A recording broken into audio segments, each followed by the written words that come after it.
Chief of Staff Steve Barclay at Downing Street is with us, also an MP. Hi, it's good to see you. Thanks for joining us on the programme this morning. We all want to believe that behind that famous black door, known probably the most famous door in the world, there are people who have the utmost integrity. Instead, there were people drinking until they were sick, a drunken brawl breaking out, red wine stains on the walls in Downing Street, laughing at cleaning staff who were saying, you know, this is not appropriate, abusing security staff.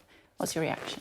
Well, the Prime Minister was appalled to read that when he got that report that he himself commissioned yesterday morning. That is why, Kay, he has made such significant changes, and those changes are recognised in the report.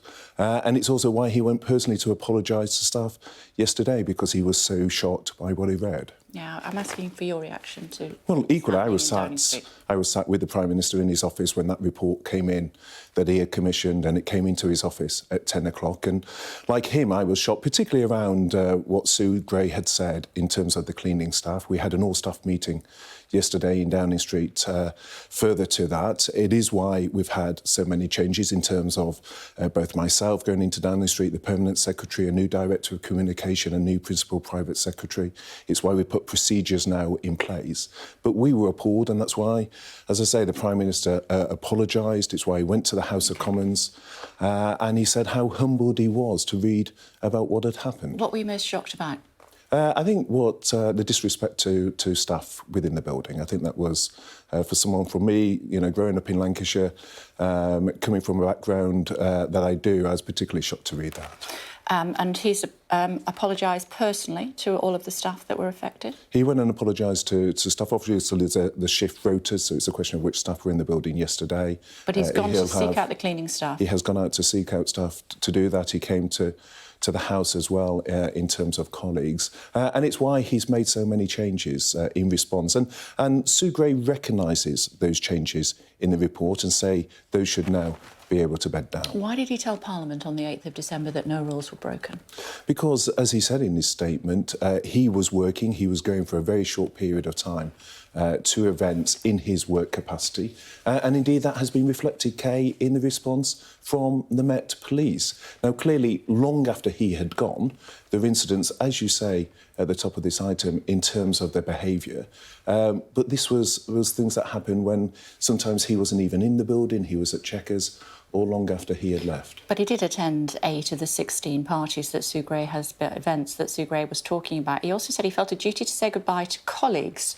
So he could say goodbye to a work colleague, but people watching this programme this morning couldn't say goodbye to a dying relative? Yes, and I've seen that in terms of commentary, and I think all of us, I know you said at the start, as a constituency MP, I know for my own families in the constituency that was heartbreaking for people that weren't able to say goodbye. I think it was probably the worst feature, one of the worst features of the pandemic, that people didn't get that moment of being able to say goodbye.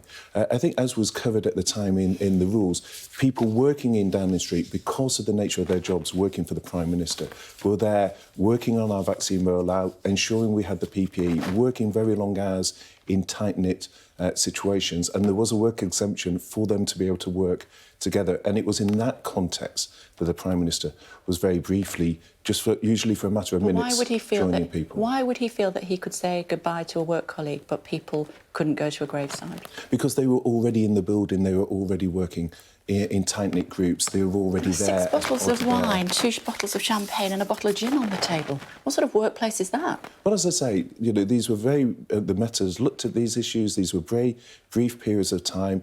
The nature of a Prime Minister's job is to go from meeting to meeting to meeting. That is the nature of their job. But at the same time, he has recognised the need for changes. He's made those changes, and Sue Gray herself has recognised there's been significant change with a Permanent Secretary, with a change of leadership team as a result of the lessons we've learned. Meeting names change. People advised to dodge photographers. One special advisor saying, our drinks, which we seem to have got away with. I mean, it was a culture of rule breaking, and he is the chief exec, if you will. He was presiding over it all. But I think there is a difference, and I think people recognise between a Prime Minister going from meetings to meetings in the course of a working day and people who, late at night, long after he has gone, where behaviours clearly were inappropriate. And that's why he himself, I was sat with him yesterday when the report came in after 10 o'clock, and he was shocked by that, and that's why he gave the apology that he did. Well, let me read exactly what the number 10 special advisor texted Martin Reynolds about the 20th of May event, just to flag that the press conference, which we were all watching, will probably be finishing around that time. So helpful if people can be mindful of that as speakers and cameras are leaving, not walking around waving bottles of wine, etc. You're telling me that the Prime Minister didn't know about any of that? But the Prime Minister wouldn't have seen those sort of emails and messages. And Martin Reynolds wouldn't have brought it to his attention, even though it was his job. The Prime Minister's, in the course of his day, working very long hours. I mean, some of these incidents, Kay, happened when he wasn't even there. He was at But some Checkers. happened when he was. So there's a question, and he addressed that in his statement to the House of Commons, that going to something for a matter of minutes to thank people as part of his role as Prime Minister is very different to the very shocking things, quite rightly, you're highlighting, Kay. They are shocking. I was shocked to read them yesterday, but they're different to things that were done in his prime ministerial capacity. So you're basically doing the job that Martin Reynolds had done previously. If this sort of stuff had come to light for you, would you have brought it to the attention of the Prime Minister? Well, my role is different. We also have a new principal private secretary, but it's part of a wider team, so the whole team. But would you, if you'd known this, would you have brought it to the attention of the Prime Minister? Well, I would hope so, but obviously it's difficult to second-guess the very intense working conditions. I wasn't in Downing Street at the time, so it would be difficult for me to second-guess the pressures, the intensity, the things that people were going through at that time. I was working in the Treasury. My role was in a different way, but we've recognised... Is this happening at the Treasury? No, it wasn't. How do you know? Because I was working in the Treasury. The Treasury is a very different building, and I think one of the challenges, actually, for people working in Downing Street is just the layout, the nature of the building, very, very small rooms. The Treasury actually is a very different composition, and more people were able to work at home. So just the structures between the two... Yeah, but if it was... OK, so let me put it this way, then. If it was happening in Downing Street now, you wouldn't know because of the way the building's set up? No, the point is you would know because there's lots of small rooms, and it's a house, in essence, and therefore people are much closer together. The two are just different working. OK, you've been an MP since 2010. Was it your understanding that David Cameron would have overseen Wine Time Friday?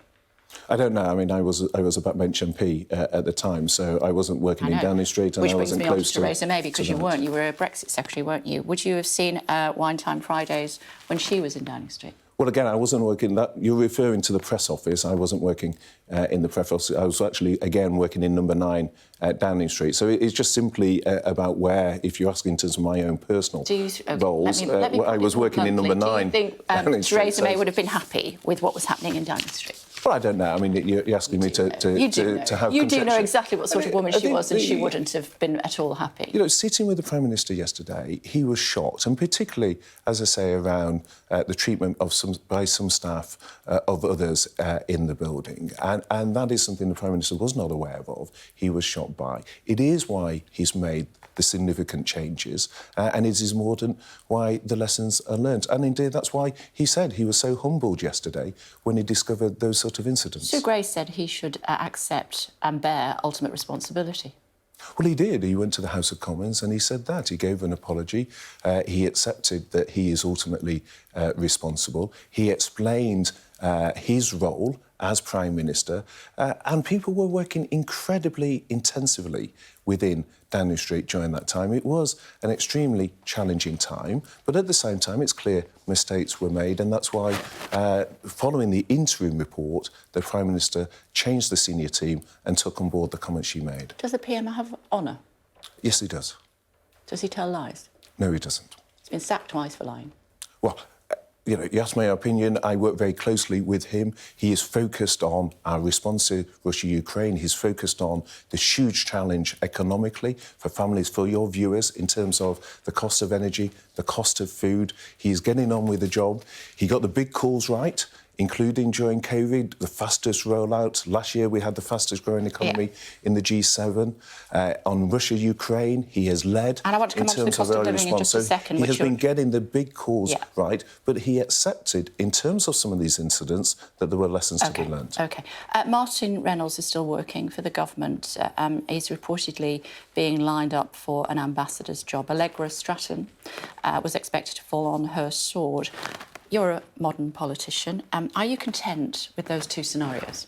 Well, it's not appropriate, and it never has been under successive administrations, for ministers to start commenting on individual sort of HR matters. Obviously, Sue Gray has addressed some of those points, particularly around more junior staff versus senior staff, but these will be for the civil service to take forward in terms of their I understand, but Allegra Stratton practice. was a broken woman. We saw her outside her house, absolutely bereft by what had happened, and yet the man who was, ultimately her boss, I suppose, he looks as though he might be an ambassador in Saudi Arabia.